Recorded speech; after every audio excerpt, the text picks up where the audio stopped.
जय सतगुरुदेव। आदरणीय आत्मन बंधु सुने और विचार करें।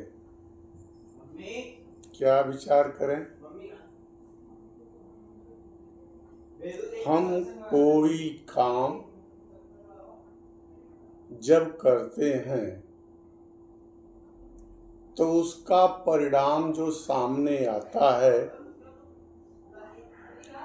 उससे दुखी हो जाते हैं या सुखी हो जाते हैं। ऐसा क्यों है? यह एक सोचने का विषय है। जबकि उसी परिणाम से दूसरा व्यक्ति खुश होता है। इसलिए चूंकि हम उससे कुछ उम्मीद रखते थे और उस उम्मीद के ऊपर वह कार्य खरा नहीं उतरा, दूसरा आदमी भी उस पर कुछ उम्मीद रखता था जिसके लिए वह खरा उतरा, तो हमें दुख क्यों न हो। हम इस संसार में स्वार्थ से परिपूरित होकर के किसी भी कार्य को करते हैं। जब कार्य का लाभ नहीं मिलता है तो दुखी हो जाते हैं। यह स्वाभाविक बात है। लेकिन इससे परे हमारा जीवन हो। मैं नहीं चाहत चिर दुख, मैं नहीं चाहत चिर सुख। हमेशा दुख और सुख बराबर नहीं रहता। कभी इसकी पारी, कभी उसकी पारी। इसलिए मेरे आदरणीय बंधु, आप दुख पर दुखी न हो और सुख पर आह्लादित न हो। जब ऐसा भाव आप में हो जाएगा तो आपके अंदर उसका कोई असर नहीं पड़ेगा। इसलिए हमारे जीवन में दुख सुख की अनुभूति होती है। दुख सुख एक अनुभूति का विषय है और दुख सुख से हम हमेशा प्रभावित होते रहते हैं। लेकिन उसी अनुभूति के स्वरूप संत महापुरुष कभी भी किसी भी परिस्थिति में उनको इसका कुछ भान नहीं होता।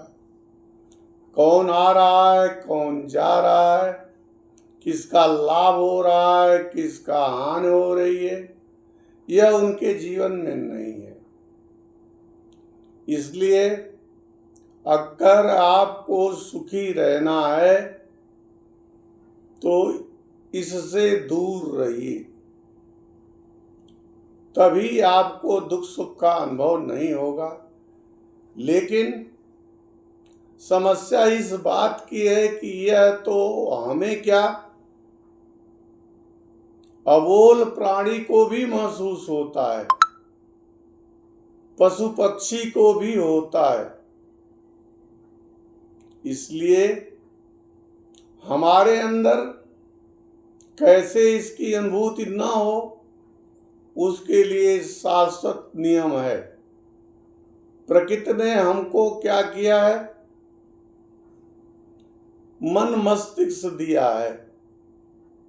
मन का जो स्वरूप होता है हमारा पीछा करता है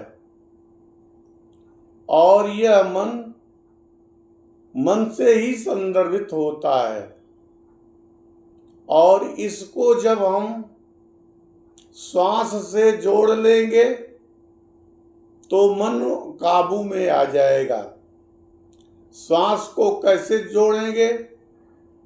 जैसे ही हमको दुख सुख की अनुभूति हो रही है, हम शांत चित्त बैठ करके और अपने सांसों को मंथर गति से आने जाने के लिए छोड़ दें उसी पर ध्यान दें, बार बार ध्यान दें।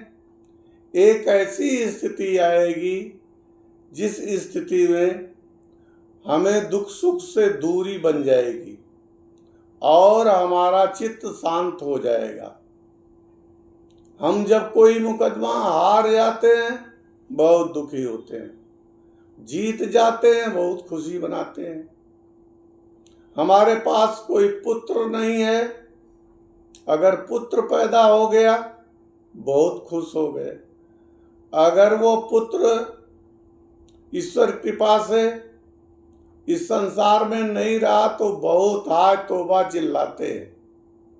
इसलिए हमारी प्रकृति के अनुसार, हमारे स्वभाव के अनुसार हमारी जीवन शैली चलती रहती है, लेकिन इसको कंट्रोल करने के लिए मालिक ने 2 नासिकाएं दिया है और दिमाग से इसमें काम लेंगे तो मन आपको बहुत प्रताड़ित करेगा, लेकिन सांस से आप काम लेंगे तो निसंदेह जो है आपका मन स्थिर हो जाएगा, मस्तिष्क भी शांत हो जाएगा।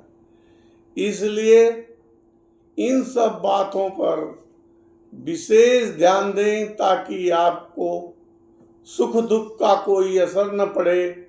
आगामी होने वाला कार्य तो अपने आप होता है, उसके लिए न पूजा न पाठ न कोई मनौती, किसी प्रकार का कोई प्रारूप उसको प्रभावित नहीं करता है।